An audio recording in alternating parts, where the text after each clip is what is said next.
El Economista, podcast.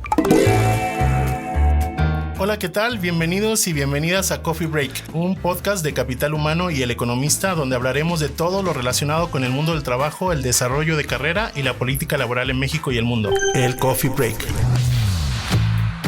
Hola, ¿qué tal? Bienvenidos y bienvenidas a esta nueva entrega del Coffee Break, este podcast de Capital Humano, donde hablamos de los pormenores del mundo del trabajo. Y aquí estamos nuevamente sus anfitriones, Felipe Morales Fredes y Gerardo Hernández. ¿Qué tal, Felipe? Oye, qué increíble. La verdad es que hemos platicado ya de todo prácticamente, ¿no? Y lo que nos falta. Sí, y son temas muy interesantes. Gracias a todas las personas que nos han hecho llegar sus comentarios sobre los contenidos anteriores. Eso nos ayuda mucho. Sus preguntas también nos ayudan mucho para poder enriquecer el contenido. Nos ponen en reflexiones así filosóficas, ¿no creen que no? Con las preguntas que nos hacen llegar. Oye, Felipe, hoy tenemos un tema muy interesante. Quédate con nosotros, por favor, los próximos minutos, porque vamos a hablar hoy de un tema que es prácticamente del día a día. Esto de que qué tan puesta tienes la camiseta, que si usas cinturón, que si usas cinturón, que si es un suéter, que si no hay de tu talla, en fin, ese tema del compromiso laboral, ¿no? O sea, que realmente pareciera algo, ¿cómo decirlo? A veces como un poco utópico, como poco medible, pero realmente es un tema muy importante, influye mucho en la manera en cómo reaccionamos en el trabajo, en cómo gestionamos las cosas, en cómo estamos o cómo nos sentimos nosotros en el contexto laboral. Entonces, de verdad es un tema muy interesante el que hay que abordar. Oye, y es tan interesante y tan amplio que influye incluso hasta cómo te sientes el domingo en la noche. Claro. Antes de pensar, obviamente si trabajas de lunes a viernes, ¿no? Pero el domingo en la noche pensando en tu trabajo del día siguiente y qué tanto anhelas que llegue el viernes, ¿no? Desde el lunes. Así que sí, y ese tema es un aspecto, es algo muy cotidiano, se reflejan muchas cosas en la manera en cómo reaccionamos, como decías, qué tanto estamos dispuestos a involucrarnos en nuevos proyectos, cómo nos relacionamos incluso con nuestros superiores. Y para hablar de este tema hoy, pues qué mejor que nuestro invitado de hoy. Él es Hugo Ledesma, él es gerente regional para Latinoamérica de Gallup, que es la firma de consultoría con la medición más amplia del estado del lugar de trabajo a nivel global. Y entre eso incluye el compromiso laboral. Hugo, bienvenido. Muchas gracias, Felipe. Muchas gracias, Gerardo. Es un placer estar nuevamente aquí con ustedes y también un saludo a toda su audiencia. Muchas gracias. Oye, y yo debo decir que es primera vez. Con Hugo ya habíamos tenido webinars, ya habíamos tenido entrevistas. Pero es primera vez que estamos en persona. Es la primera vez, sí. Es lo que estábamos platicando antes de entrar al aire, que no nos conocíamos en persona. Hemos ya conversado en otras ocasiones y apenas le ponemos ya el rostro en vivo, ¿no? Así es, pues nuevamente es un placer estar gracias, aquí. Hugo, gracias por acompañarnos en este espacio. Oye, Hugo, y antes de iniciar, nosotros tenemos una tradición en este espacio para conocer un poquito más a nuestros invitados. Y para conocer un poquito más de tu carrera, nos gustaría conocer cuál fue tu primer empleo. Mira, claro que sí, Felipe. De hecho, es una historia un poco curiosa y hasta cierto sentido un poco larga, porque yo no estudié en México. Entonces yo me formé en Estados Unidos y después me fui a Europa a hacer la maestría. Y en aquel entonces yo estaba muy metido en todos esos temas de desarrollo social. Entonces se me presenta la oportunidad en 2008, justamente, de poder hacer un trabajo de investigación en la India. Entonces, mi primer trabajo como tal fue en India como un gerente de un proyecto de investigación. Entonces, sí fue una experiencia bastante única vivir en una zona completamente distinta a lo que yo estaba acostumbrado, en una zona rural, haciendo de todo. Con mucho gusto les puedo platicar más de eso, pero sí, eso es lo más difícil, ¿no? Mira, para mí lo más difícil, yo creo que fue ese shock cultural. Sí, claro. Porque yo cuando me fui para allá, así, yo me fui bajo algunas premisas no correctas. Es decir, va a ser similar a México. Verla una hamburguesa, ¿no? Sí. Sí. Es decir, va a ser similar a México. Claro. Los dos son países en vías de desarrollo, va a ser muy similar. Pero cuando llego allá, me doy cuenta que la cultura es completamente distinta. Entonces, obviamente hay un sistema castista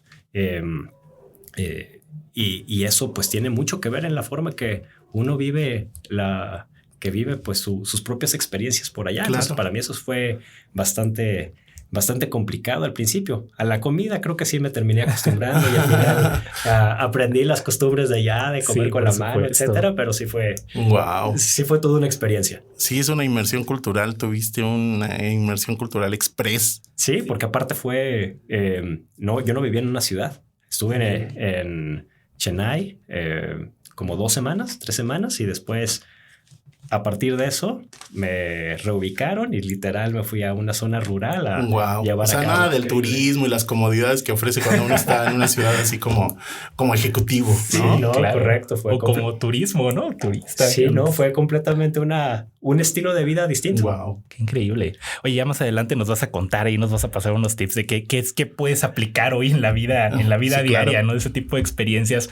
Hugo, pero entrando de lleno al tema, y ya lo mencionaba Felipe, ustedes tienen la medición más amplia sobre el estado del trabajo, entre ellos incluyen compromiso laboral, que no es algo que cualquier firma mida, ¿no? Y que se mida de manera adecuada, ¿no? Y se me hace muy interesante porque bien podríamos decir, o sea, podríamos medir productividad, podemos medir ausentismo, podemos medir N cantidad de factores, pero a veces el tema de compromiso laboral, uno se pregunta, pues, ¿cómo lo medimos, no? Yo veo al trabajador que está ahí dando el 100, yo digo que está bien, ¿no? Él dice que está bien, pero realmente ¿cómo medimos eso? ¿Y por qué es importante medirlo? Correcto. Mira, fíjate que es una muy buena pregunta y creo que le acabas de dar al clavo. Es cómo lograr medir algo que a lo mejor conceptualmente puedes decir, pues, ¿y cómo se lleva a cabo eso? Sí. Entonces, hay una frase que a mí me gusta mucho de Peter Drucker, que fue un consultor austriaco. Y él decía, lo que no se mide no se puede gestionar.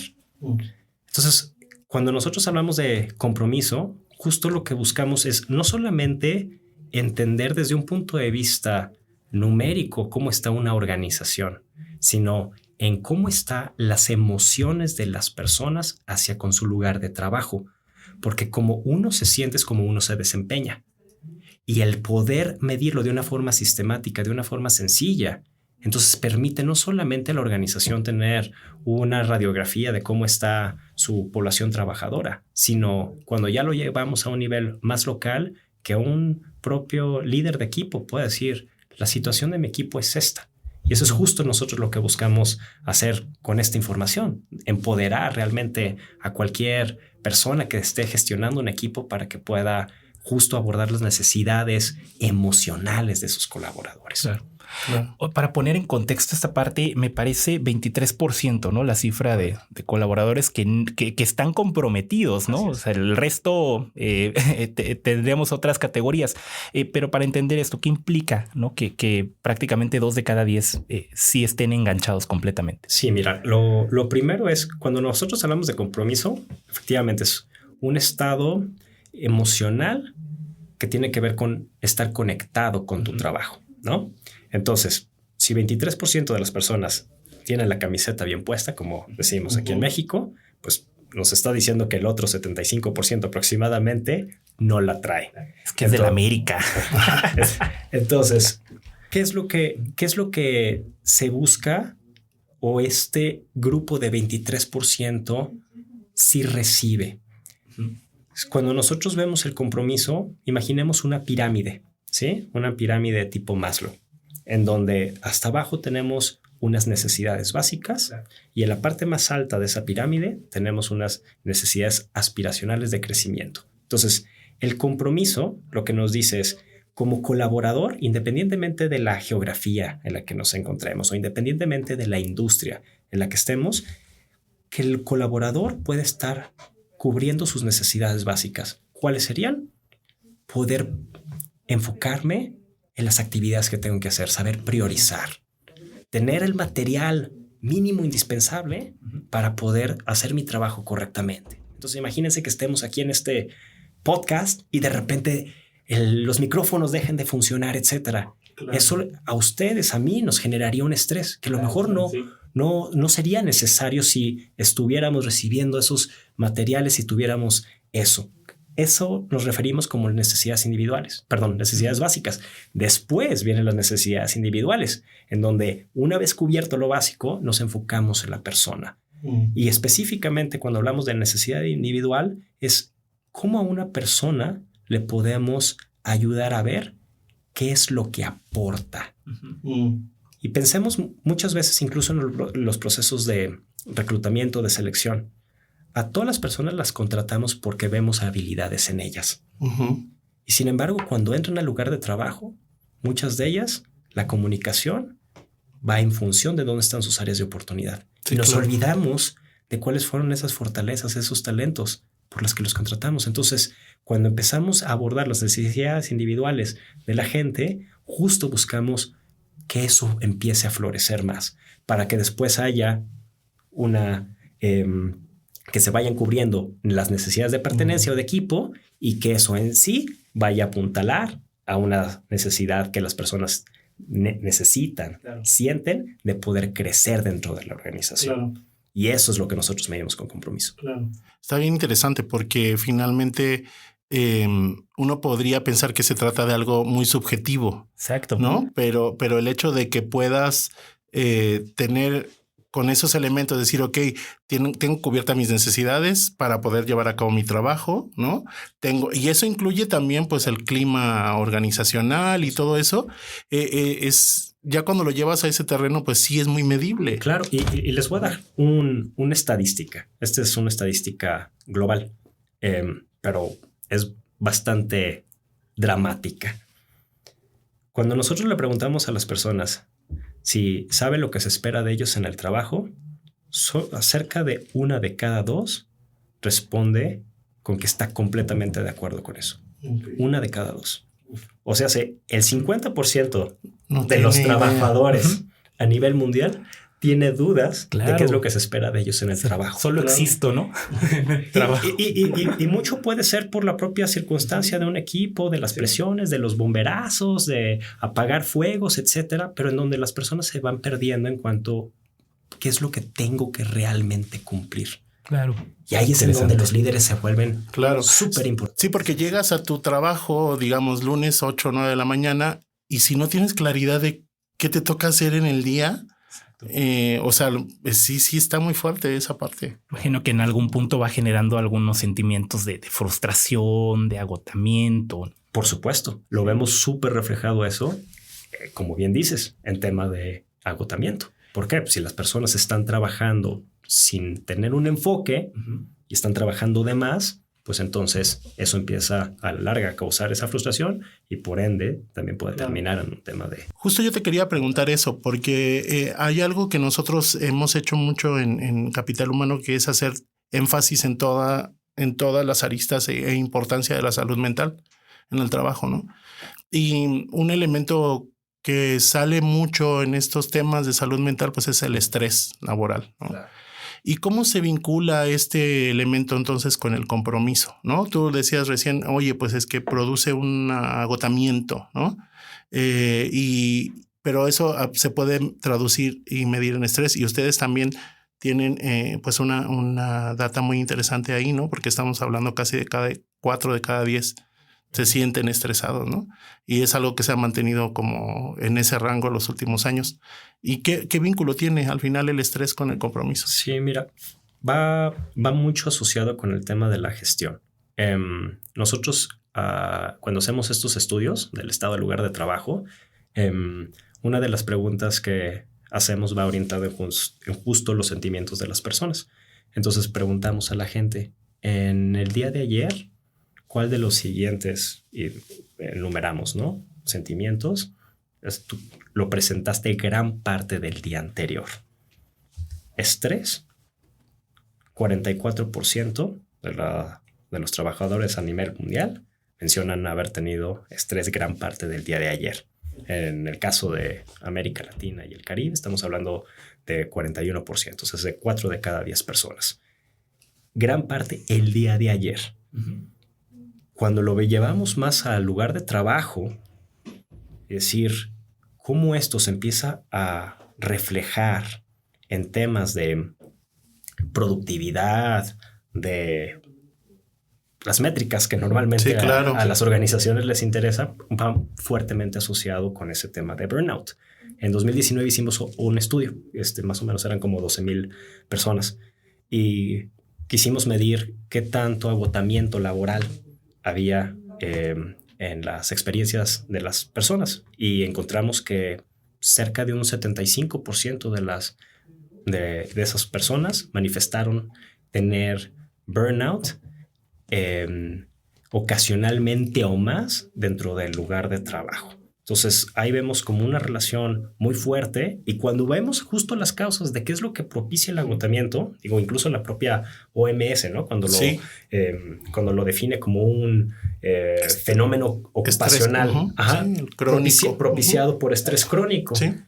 Cuando revisamos las causas principales que llevan a cabo o que derivan en el burnout, en el agotamiento, vemos que casi todas tienen que ver con gestión. Una de ellas, por ejemplo, es un sentimiento de trato injusto en el trabajo, que se puede ver reflejado como favoritismo, que se puede ver reflejado como una falta de respeto, que se puede ver reflejado con una serie de aristas que tienen que ver con gestión. Una segunda causa puede ser las cargas de trabajo, que son no manejables. Y vuelvo al tema de las expectativas. Si tenemos cargas de trabajo que sobrepasan la capacidad de nuestro equipo de trabajo, entonces, ¿cómo nosotros como líderes podemos apoyar justo en que las personas se puedan enfocar o puedan priorizar? A lo mejor la carga de trabajo no baja, pero sí podemos trabajar de una forma más efectiva, más inteligente para poder sobrellevarla. Sí, claro. Y las otras 3 causas también, una como tal, es la falta de apoyo por parte del gerente. Exacto. Esa está dentro de esas top 5. Oye, y en ese sentido, porque creo que hoy es imposible concebir las relaciones de trabajo sin el tema del liderazgo, ¿no? O sea, y ustedes han hecho mucha investigación en cómo influye el liderazgo en el tema del compromiso, en el tema de retención, en atracción de talento, pero, o sea, ya con lo que han investigado, ¿qué esperan las personas de su líder o qué están esperando las personas de un líder? O sea, ¿cómo debería ser ese liderazgo que quiere hoy la gente? Mira, es también algo que estamos viendo mucho en las organizaciones, y creo que la forma más fácil de resumirlo es, primero, que las personas ya no quieren tener, y lo pongo entre comillas, a un jefe o a una jefa. Quieren tener este modelo de capataz, ¿no? Quieren tener a un desarrollador, a una desarrolladora, una guía. ¿Para qué? Para que esa persona, su función sea el acompañamiento del colaborador. Para que esté ahí para apoyar, que esté ahí para guiar. Entonces, cuando pensamos esto en la gestión, es de cómo pasamos de a lo mejor funciones de instrucciones por parte de los líderes a pautas, a guías, a rebotar ideas, a dejar que la persona vaya también participando en la construcción de las estrategias que se estén buscando. Entonces, eso es mucho de lo que está buscando ahora la población trabajadora en sus líderes. Es ese nuevo modelo de gestión, que obviamente trae sus propios retos, porque no necesariamente estamos acostumbrados a lo mejor a liderar de esa forma. Pero no es imposible, ¿no? O sea, pero es algo alcanzable. Correcto. Pero requiere mucho reentrenamiento, ¿no? De todas las personas que están en esas posiciones. Mira, yo te diría, sería en 2 vías. Una, efectivamente, en saber cuáles son algunas tácticas de poder llevarlo a cabo. Pero principalmente es también que las líderes y los líderes pasen por un proceso de autodescubrimiento. ¿Y a qué nos referimos con este autodescubrimiento? Generalmente, uno cuando está en una posición de liderazgo busca replicar algún modelo. Sí. Pero ese modelo a lo mejor para otra persona funciona por las características de la otra persona. Sí, claro. Y la verdadera pregunta que nos tenemos que hacer, los que estamos en un puesto, en una posición de liderazgo, es ¿y cuál es mi propio estilo de liderazgo? Y no necesariamente es una pregunta fácil de responder. Sí, claro. Porque uno puede empezar a comenzar ese camino de descubrimiento y a lo mejor toparse con cosas que a lo mejor no esperaba. Incluso encontrarse con propias inseguridades de uno mismo, ¿no? De decir, híjole, pues a lo mejor a mí no me gusta que me reten. Ok, pues eso es importante saberlo. ¿Y cómo entonces lo puedo ir moderando para que al momento de platicar con alguien poder poner eso en stand-by? Claro. Mucho autoconocimiento, ¿no? Por parte de los líderes. Oye, pero fíjate que, o sea, el reto de conocerte como líder, pero al mismo tiempo el ir conociendo cada uno de los integrantes de tu equipo y ver qué les funciona a cada uno, ¿no? Correcto, es que justo esas son las dos, pero Qué difícil. Pero como ese presagio, ¿no? De conocerte a ti mismo. Hay que comenzar primero conociéndose a uno y después, al momento que uno va pasando por esos procesos de autodescubrimiento, entonces también la persona empieza a ser más reflexiva de cómo son aquellos que me están rodeando. Porque a lo mejor, y vuelvo al mismo ejemplo, ¿no? Lo que le funciona a un líder por las características de esa persona, cuando lo llevamos a la gestión de un equipo, no necesariamente lo que funciona con un colaborador funciona con otro colaborador. Exacto. Sí, claro. O no necesariamente lo que funciona conmigo funciona con otra persona. Digo, por ejemplo, tengo una persona en mi equipo. Yo soy muy numérico, ¿no? Así, dentro de mis características me gustan los números, y específicamente los números porque a mí los números me dan una sensación de seguridad. Es decir, yo puedo respaldarme en algo que yo considero objetivo y eso le da mayor seguridad a mi toma de decisión. Okay. Pero porque así soy. Sí, claro. Ahora bien, cuando yo empiezo a llevarlo esto a la práctica, hay personas que no son tan afines a los números, sí, claro. Que no piensan tenemos muchos ejemplos, claro, que no piensan en función de la importancia de los números, sí, que piensan a lo mejor más en función de la importancia de las relaciones, sí, claro, entre las personas o de ciertos impactos, sí, o las consecuencias o una visión. Entonces es bien importante yo conocer eso de mí, conocer cómo eso puede ser percibido por las demás personas para entonces encontrar un punto de acuerdo. Y es lo que me pasa con algunos miembros de mi equipo. Decir, ok, yo necesito esto, pero también voy a buscar abordar lo que necesitas tú. Sí, claro. Para poder justo encontrar un entendimiento entre las partes. Sí. Exactamente. Oye, Hugo, hay algo que a mí me llamó mucho la atención cuando revisé el último reporte del estado del lugar de trabajo que hacen ustedes. Y es una frase muy, muy, muy potente que hace John Clifton, el CEO de Gallup, que él dice que una mala gestión puede conducir a vidas miserables, ¿no? Es muy potente esa frase, ¿no? ¿A qué crees? ¿A qué se debe esto y qué implicaciones le ves? Sí, mira. Esto, de hecho, el año pasado publicamos un libro, justo el autor es John Clifton, se llama Blind Spots. Parte de lo que estamos ahora nosotros como organización monitoreando y midiendo son, yo les decía, ¿no?, las emociones de las personas. Entonces, si bien es importante saber cómo las personas evalúan sus vidas, que no normalmente se asocia con un tema de felicidad. Sí, claro, claro. También nosotros queremos medir las experiencias, porque a lo mejor la forma que una persona evalúa su vida no necesariamente captura el tipo de experiencias que tiene. Entonces, dentro de lo que capturamos como experiencias, tenemos experiencias positivas y tenemos experiencias negativas. Entonces, decías, esa frase que está en el reporte de que tener un trabajo que no nos gusta puede traducirse en tener una vida miserable. ¿Qué es lo que vemos?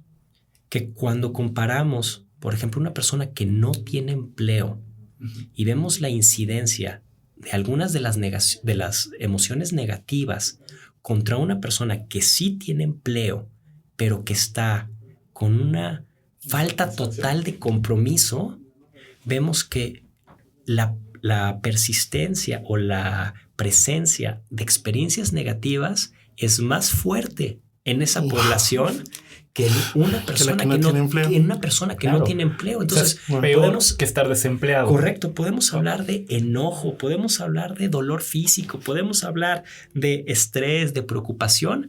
Es más presente eso en la vida de las personas que sí tienen un empleo que no les gusta, que lo detestan, que una persona que está desempleada. Y lo mismo sucede con experiencias positivas. Claro.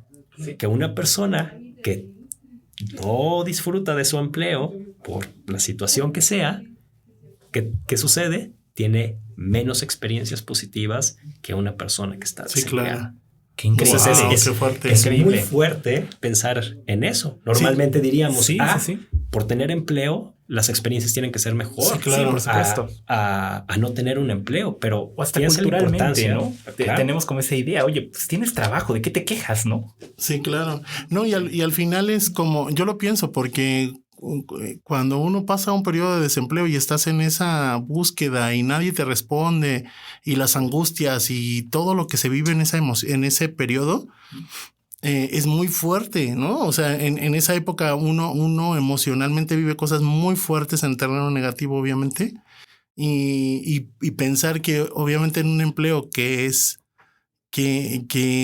que produce todo eso y a un mayor nivel, sí es muy fuerte, porque es como esa sensación de estar amarrado a ese lugar, ¿no? Finalmente. Por supuesto, claro. Finalmente. Sí, claro. Oye, y ya estamos por finalizar. Es increíble cómo se nos ha ido el tiempo. Hugo, pero antes de ir cerrando, si no nos gustaría dejar pasar, tenemos aquí ya una tradición, ya lo vamos a poner aquí con letras de oro en el estudio. El dato detrás del dato. Vamos a compartir un dato y tú nos ayudas a desmenuzarlo. Claro. ¿Va? Oye, de acuerdo con la última la información que ustedes han recabado en Gallup, cerca del 21%, ¿no? de los trabajadores experimenta en su rutina diaria enojo, ¿no? Que ya lo mencionabas tú, algunas de las emociones negativas, ¿no?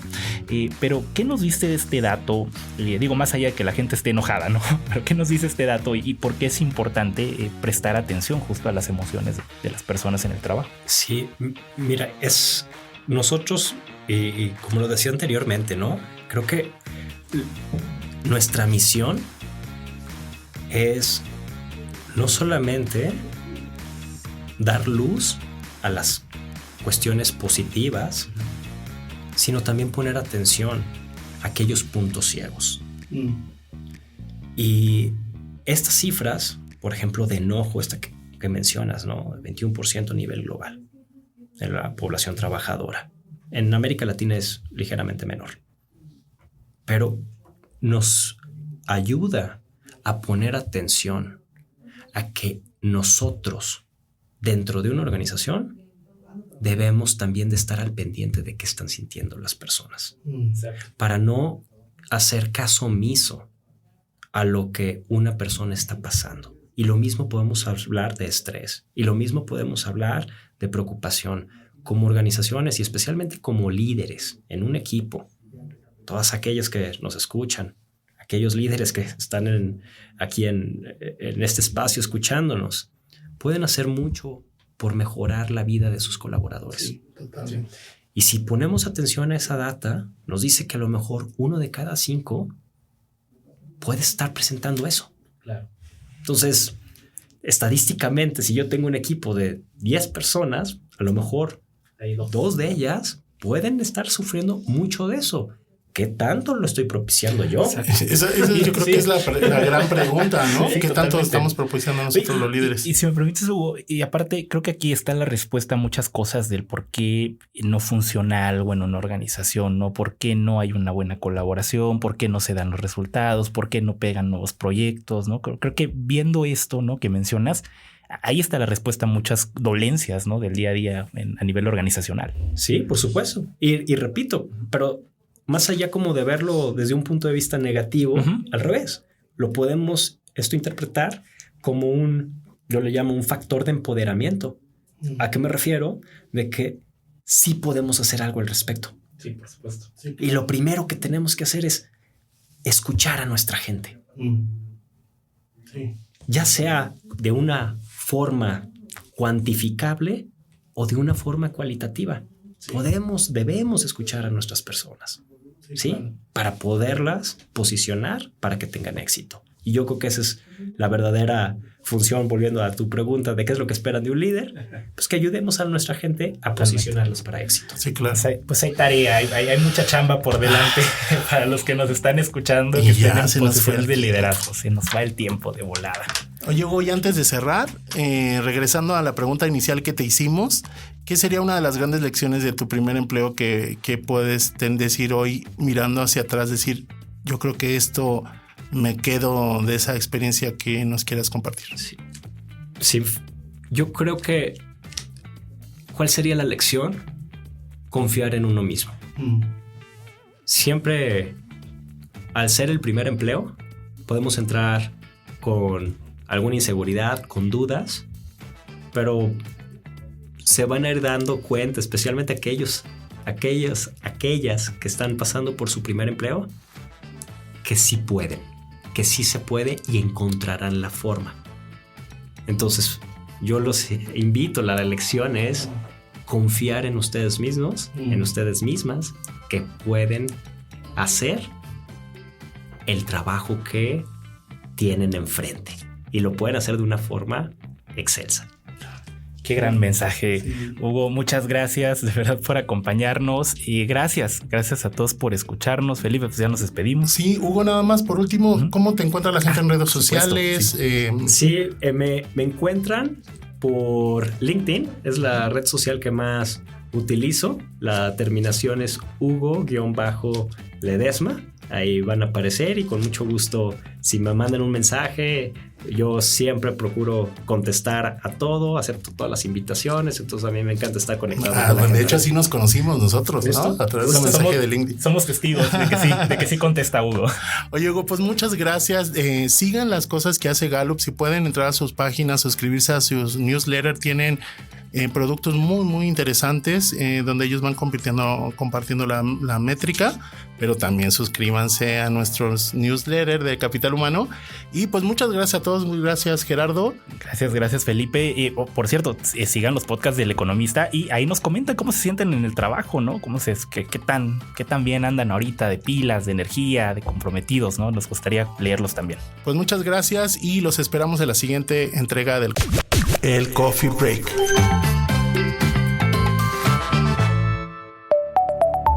El Economista, podcast.